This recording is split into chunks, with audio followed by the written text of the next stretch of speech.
তো এখন আমরা দেখব ফর লুপ। তো এখন দেখো আমরা একটা ভ্যারিয়েবল নিব, সেই ভ্যারিয়েবলে আমি থার্ড ব্র্যাকেট ইউজ করে অনেকগুলি এলিমেন্ট রাখলাম। দেখো আমি মনে করো তোমাদের সবার নাম রেখেছি এবং এই দেখো এক্স একটা ভ্যারিয়েবল, সেই ভ্যারিয়েবলের ভিতরে আমি অনেকগুলি নাম একসাথে রেখেছি। এটাকে বলা হয় লিস্ট। লিস্টকে তোমরা পরে বুঝবো, বাট এক্সের ভিতরে কি কি ভ্যালু আছে? রাগবি, সাকিব, রাহাত, অনন্যা, লিজা, 5টা নাম রয়েছে এক্সের ভিতরে। তাহলে আমি যদি প্রিন্ট এক্স লিখি তাহলে বলো তো কি প্রিন্ট হবে? এক্সের ভিতরে যতগুলি নাম আছে সবগুলি কিন্তু প্রিন্ট হয়ে গেছে। ঠিক আছে, তাহলে কয়টা এলিমেন্ট, কয়টা নাম আছে? একটা, দুইটা, তিনটা, চারটা, পাঁচটা নাম আছে এক্সের ভিতরে এবং সেগুলি কি একটা আকারে প্রিন্ট হয়ে গিয়েছে। তুমি চাচ্ছ যে না আমি একটা একটা করে প্রিন্ট করব এবং নিচে নিচে প্রিন্ট করব, তাহলে সেটা কিভাবে করা যায়? সেটা আমরা ফর লুপ দিয়ে করতে পারি। চলো আমরা ফর লুপ দিয়ে করি। আমি সেম নামটাই রাখলাম, অর্থাৎ এক্সের ভিতরে আমি কি সবগুলি 5টা নাম রেখেছি। এখন আমি জাস্ট ফর লুপ লিখবো। ফর লেখা মানে ফর লুপ নিয়ে তুমি কাজ শুরু করে দিচ্ছ। লুপ, তারপর তোমাকে একটা ভ্যারিয়েবল লিখতে হবে আই, তারপরে ইন, তারপরে তুমি যে ভ্যারিয়েবলের ভিতরে তোমার ভ্যালুগুলি রেখেছিলা, তোমার নামগুলি রেখেছিলা, সেই নামের ভ্যারিয়েবলের নামটা লিখতে হবে। তারপরে তোমাকে কোলন দিতে হবে।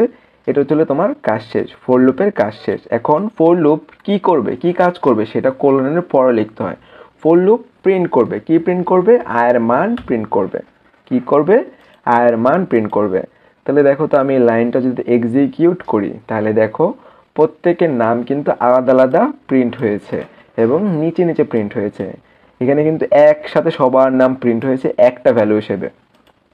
সবার নাম দেখো একসাথে প্রিন্ট হয়ে গেছে। আমি এটা চাচ্ছি না, আমি চাচ্ছি কি না প্রত্যেকে তো আলাদা আলাদা পার্সন, সবাই আগে আলাদা আলাদা গুরুত্ব দিব। সবাই তোমার নিচে নিচে প্রিন্ট হবে এবং আলাদা আলাদা ভ্যালু হিসেবে প্রিন্ট হবে। তো ফর লুপ এটা কি করলো যে একটা একটা করে প্রিন্ট করেছে। যতগুলি ভ্যালু আছে এক্স এর ভিতরে, যতগুলি এলিমেন্ট আছে বা যতগুলি নাম আছে, প্রত্যেকটা নামকে সে আলাদা আলাদা প্রিন্ট করেছে।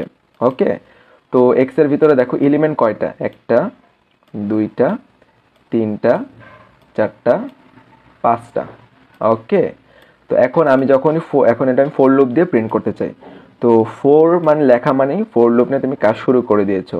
কাজ শুরু করার পরে তুমি ওকে একটা কন্ডিশন দিছো। কন্ডিশনটা এই টাইপের দিছো যে আই, এটা ফোরের একটা ভ্যালু, লুপের একটা ভ্যালু, যে আই একটা value in in x. I in x মানে কি আমি একটু বোঝাই তোমাদেরকে। আই ইন এক্স অর্থাৎ এক্সের যতগুলি এলিমেন্ট আছে সেইটা আয়ের মধ্যে রাখো। এক্সের যতগুলি এলিমেন্ট আছে সেগুলি একটা একটা করে আয়ের মধ্যে রাখো। তাহলে এক্সের এলিমেন্ট কয়টা আছে? 5টা আছে। একটা একটা করে সে কার মধ্যে রাখবে? আয়ের মধ্যে রাখবে। তাহলে প্রথম এলিমেন্টটা কি? প্রথম এলিমেন্টটা বা নামটা হচ্ছিল কি? রাখবি। তাহলে এক্স এর একটা ভ্যালু আয়ের মধ্যে রাখলো। তাহলে এখন আয়ের মধ্যে কি জমা হয়েছে? রাখবি জমা হয়েছে, তাই না? তাহলে আমরা এই যে এখানে দেখো এক্স এর প্রথম ভ্যালুটা আয়ের মধ্যে রাখলাম। তাহলে আয়ের এখন ভ্যালু কত? আয়ের মান কি? আয়ের মান হচ্ছিল রাখবি। তাহলে এখন এইটা একবার শর্তটা হইলো, শর্ত হওয়ার পরে কি কোলনের পরে শর্ত যদি সত্য হয় তাহলে কি কোলনের পরে তুমি যে কাজটা দিছো সেই কাজটা সে করবে। তাহলে দেখো প্রিন্ট আই, তার মানে কি আয়ের ভিতরে এখন আছে রাখবি, তাহলে তার ফলে রাখবি প্রিন্ট করে দিয়েছে। শর্ত কি এখনো মিথ্যা হয়েছে? শর্ত কিন্তু এখনো মিথ্যা হয়নি, শর্ত মিথ্যা হবে দেখবা। তাহলে এখন সেটা এখন আবার ফর লুপ আবার কাজ করা শুরু করে দিবে শর্ত যতক্ষণ না মিথ্যা হয়।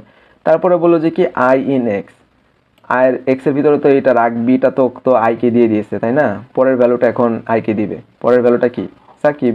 তাহলে এখন এক্স এক্স তার সাকিবের যে ভ্যালুটা সেটা আয়ের মধ্যে রাখলো, শর্ত সত্য হলো এবং কোলনের পরে সেটা আবার প্রিন্ট করলো। তাহলে আয়ের মধ্যে এখন কি আছে? সাকিব। যার ফলে কি প্রিন্ট আই লেখা মানে কি আয়ের ভ্যালুটা প্রিন্ট হবে। আয়ের ভ্যালুটা কি? আয়ের ভ্যালুটা ছিল সাকিব। সিমিলারভাবে রাহাতকে দিবে, অনন্যাকে দিবে, লিজাকে দিবে। তো মনে করলাম রাহাতেরটাও সেমভাবে প্রিন্ট করলো, অনন্যাটাও সেমভাবে প্রিন্ট করলো। এখন এক্স এর একটা লাস্ট ভ্যালু রয়ে গিয়েছে, সেটা ছিল লিজা। তাহলে এক্স কী করবে? তার লাস্ট ভ্যালুটাও কী করলো? আইকে দিল, শর্ত সত্য, কোলন এর পরে যে লাইনটা আছে সেটা প্রিন্ট হবে। তাহলে আয়ের মধ্যে এখন এক্স কী ভ্যালু রেখেছিল? আয়ের মধ্যে এক্স লিজা ভ্যালুটা রেখেছিল। তাহলে এখন কোলনের পরে আয়ের ভ্যালুটা প্রিন্ট করো, তাহলে লিজা প্রিন্ট হলো। সেটা আবার এখন ফর লুপ তার কাজ করবে যতক্ষণ না শর্ত মিথ্যা হয়। তাহলে আয় এখন বললে কি দেখো এক্স কী করবে? তার লাস্ট তাহলে এখন দেখো এক্স কি করবে, তার যদি আর কোনো ভ্যালু থাকে সেটা আয়ের মধ্যে দিবে। এখন আমাকে বলো লিজা যখন একবার দিয়ে দিবে, এই ভ্যালুটা যখন আইকে একবার দিয়ে দিবে, তখন এক্সের ভেতরে আর কোনো ভ্যালু আছে, অবশিষ্ট আছে? না, অবশিষ্ট কিন্তু নেই। যার ফলে কি অবশিষ্ট যেহেতু নেই, সুতরাং এক্স আইকে আর কোনো ভ্যালু দিতে পারবে না। যখনই এক্স তার কোনো ভ্যালু আইকে দিতে পারবে না, তখনই এই শর্তটা মিথ্যা হবে। এই শর্তটা এমনভাবে সেট করা হয়েছে যে এক্সের যতক্ষণ পর্যন্ত ভ্যালু আছে ততক্ষণ পর্যন্ত সেটা আইকে দিবে এবং সেটা আয়ের ভ্যালুটা প্রিন্ট করা হবে। যেহেতু এক্স তার আইকে কোনো ভ্যালুই দিতে পারলো না, কোলনের পরে এই শর্তটা মিথ্যা হয়ে যাবে, এই শর্তটা আর প্রিন্ট হবে না এবং তোমার এক্সের ভ্যালু কিন্তু সবগুলো আমাদের প্রিন্ট করা হয়ে গিয়েছে, আমরা আমাদের কাজটা করে ফেলছি। শর্ত মিথ্যা হলে মিথ্যা আমাদের জন্য ভালো হয়েছে।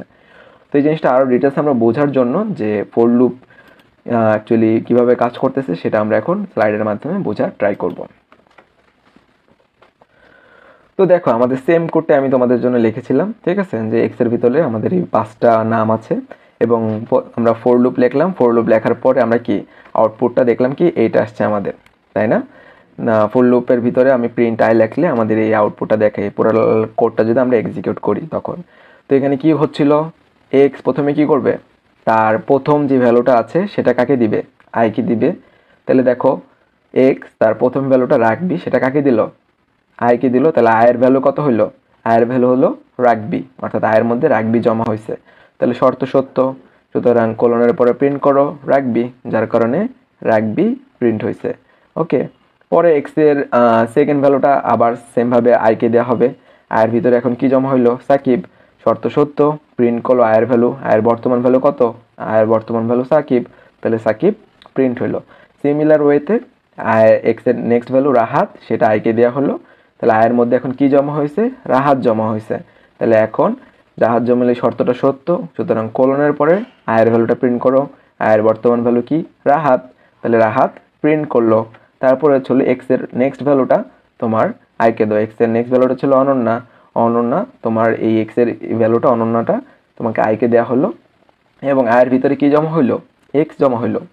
আয়ের ভিতরে কি জমা হলো, আয়ের ভিতরে তোমার এক্সের যে অনন্য ভ্যালুটা আছে সেটা জমা হইলো, শর্তটা সত্য হলো এবং তোমার কোলনের পরে প্রিন্ট আই, আয়ের ভিতরে কি জমা হয়েছিল, অনন্যা, যার কারণে তোমার পরের আউটপুটটা কি দেখতেছো, অনন্যা দেখতেছো। তারপরে আবার দেখো এক্সের নেক্সট ভ্যালুটা কি, লিজা, সেটা কি আইকে দিল, আইকে দেওয়ার পরে সেটা আয়ের মধ্যে জমা হলো লিজা, শর্ত সত্য এবং কোলনের পরে প্রিন্ট করবে আয়ের ভ্যালু, আয়ের লাস্ট ভ্যালু কত, লিজা, যার কারণে তুমি আউটপুটে লিজা দেখছো। এক্সের আর কোনো ভ্যালু আছে, যেহেতু নাই, সুতরাং এক্স কি আইকে আর কোনো ভ্যালু দিতে পারবে, যখনই এক্স আইকে আর কোনো ভ্যালু দিতে পারবে না এই শর্তটা কি হয়ে যাবে, মিথ্যা হয়ে যাবে। আমরা জানি লুপে যদি শর্ত একবার মিথ্যা হয় তাহলে কিন্তু এই কোলনের পরে এই কাজটা সে আর করবে না, স্টপ হয়ে যাবে। তাহলে আমরা আউটপুটে জাস্ট কি এক্সের এই ভ্যালুগুলি দেখতে পারবো। এভাবে আমাদের ফর লুপ কাজ করে। তো এটা ছিল ফর লুপ ইউজ করার একটা ওয়ে।